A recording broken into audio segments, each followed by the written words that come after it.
What's good? What's good? What's good, man? As you saw yesterday down in Dallas, once again we go down. We fall 25-10 to those nasty, disgusting Dallas Cowboys. They played a good game, somewhat. Um, but first of all, first things first, when you know you go down to Dallas, you're not going to get any calls. I mean, I discovered this ever since I was 10 years old. Don't expect any calls. That's why you have to play a very smart football game, smart in execution, your plays, this, that, and the third. So, people crying about the calls. That's just how it is when you go down in Big D and when you're on the road. Don't expect the referees to help you out in any type of way, especially in Jerry's world. You know what I'm saying? I'm not saying they bought or anything like that. That's just the way it goes. That's how it's been. So I don't go down there expecting any type of calls. If we get the calls, fine. If we don't, we don't. But as a team, we need to know the rules. We block a punt, we block a field goal, right? Obata, you gotta know the rules, dude. You feel that punt, you feel that kick that you block.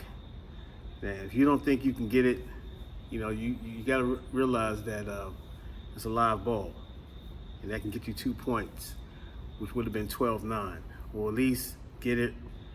Toss it back to the person running, in the black uniform, which we had several people around that ball. But that's a coaching thing, because you should have known that. So we don't know the rules. I'm gonna be consistent. I said Dak didn't know the rules last year when he's supposed to hand the ball to in the playoff game against San Francisco. When you're supposed to hand the ball to the referee before you get set. So now we got teammates on our team that don't know the rules. So fair is fair. The coaching, again, I'm out on the coaching. They came down there, at least the defense played well. Once again, you can't leave your defense on the field, for that amount of time if your offense is not doing anything. And when Dotson caught that touchdown, we played a perfect, I'm not going to say perfect, but we played a good, smart game plan getting that touchdown to Dotson. We ran the ball, we was gutting them.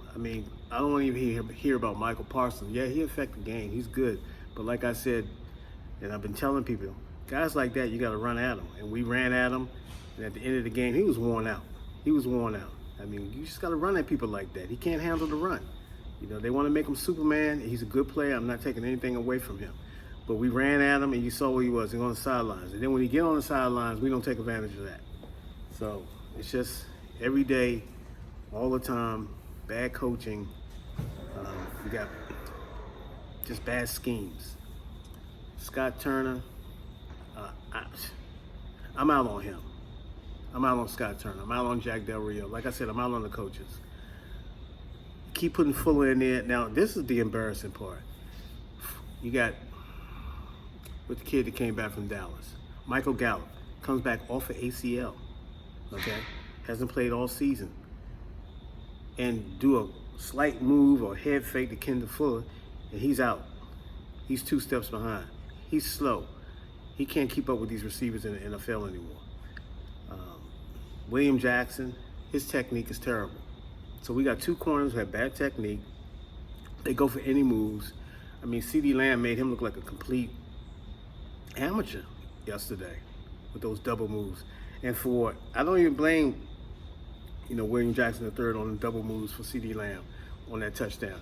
I blame the defensive line who couldn't get to the quarterback, because that's way too much time that Cooper Rush had. And I told you, Cooper Rush knows the offense. You give him time, he'll make you pay.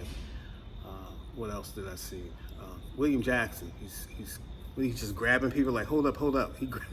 He's grabbing somebody like somebody took off with his money. You can't grab people, bro, in the midst of someone running a route. You just can't do it. So I don't know if it's just an intelligent thing or it's just a panic thing.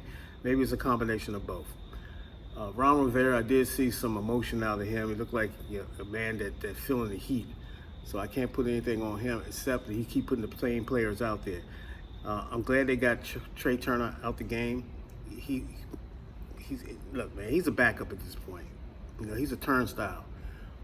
And Newman, I don't like Newman. You can get him out. Flowers could have handled that position. And you got this guy Newman. He's not consistent. Now, Sadiq Charles did come in and played pretty decently. He played like he wanted to play. He played like he was back in LSU a little bit. At least he played with some fire. As far as our running game, I thought our running game was on. I saw stretch runs for the first time this whole season. This whole season, Gibson gets a stretch run. Finally, something with a cutback. But then that's Carson Wentz, man. Once again, Carson Wentz. It's in his head, man. It's just his head. That one particular play in particular, where he tried to get Terry on a go route on the sidelines when he had his check down man and J.D. McKissick right there with plenty of green. It was, I think, a 3rd and 15 in the first quarter.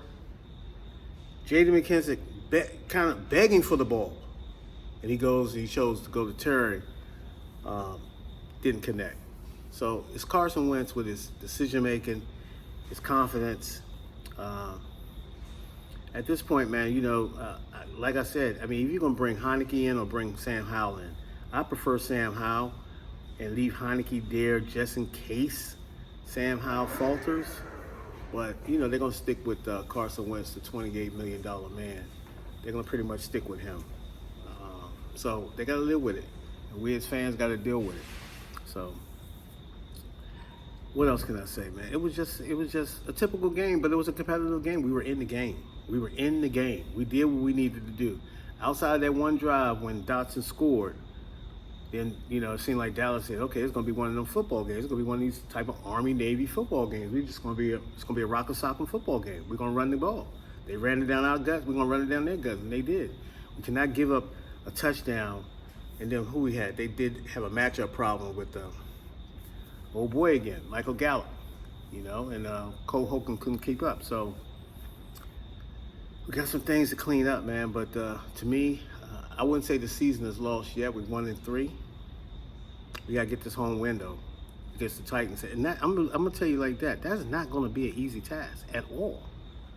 I mean, the Titans are 2-2 coming in here. That's not gonna be an easy task with an experienced quarterback. Look at the quarterbacks we lost to. We lost to Jared Goff. We lost to Jalen Hurts, Cooper Rush.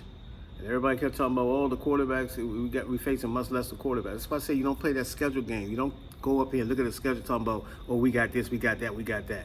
Play the game. Each week is a different thing, is a different animal. You stop playing that schedule game, man. I think people jinxed us talking about 11 and 12 wins. Have you not been seeing this team in the last 30 years? We don't do anything easy like that. We're not a machine like that. Speaking of 11 and 12 wins, man, that was out of pocket from the jump. So that mojo right there was just out of pocket from the jump, because I was like, okay, y'all thinking 11 and 12 wins. I don't know where y'all getting that from, because you got Carson Wentz. The defense is still, has its moments. Outside of, now here's another thing. Jamin Davis. Why is Jamin Davis covering CeeDee Lamb? Why is that happening? Why is that happening? So I'm gonna watch the all 22s, man, and Carson Wentz is just not seeing the field. Like I said, he's playing against the 11 opponent. I mean, the opponent, the 11 people on the other side of the ball, and he's also playing against his head. It's all in his head right now. He doesn't trust himself. So he's desperate. So you're seeing desperate throws. But another thing with your boy, Trayvon Diggs, played a good game. What? Come on, Trayvon. You can't just, the refs, they don't see the grab here and there. I mean, that's a veteran move now. He's doing veteran moves. But I just, like I said, we don't expect to get those calls. So I don't know, man. We got to hang in there, man. It's going to be ugly. It's going to be ugly. But right now, we're the worst football team in the league right now. Easily. The Jets won. The Jets won last week. We're the worst football team in the league right now, man. So it is what it is, man. I'm gonna stay rooting for the guys, man. That's what I do. But as far as the coaches, I tune them out. I don't even care what kind of plan they come up with. I see what you bring out, what your team bring out on Sunday. And yesterday, that was a winnable game. I don't know what we was doing we had a minute or so left to try to get a field goal. And I understand Dallas had 3 timeouts, but that just was That was almost like planting the white flag. You know what I'm saying? As a Washington fan, under George Allen, seeing George Allen and Gibbs, I don't think we ever did that in the history of Washington football. But it's a new time. All these coaches, the coaches, they're the smartest people in the room. So you can't tell them nothing. They think the fans don't know anything. But yet they're making moves after the fact, what the fans have been begging them to do earlier. So hopefully when we get B-Rob back, a running game. I told you the kid John Williams. We need to get back. We need an identity. That's what we need. We need to just say, okay, we're gonna run the football. We're gonna run the football, or we're gonna go 4 wides and put Diami in the ground. And we gotta do something, man. Offensively, we're just 10 points. 10 points with the weapons we got. That's coaching. All right, thank you for tuning in. We'll see you again. Peace.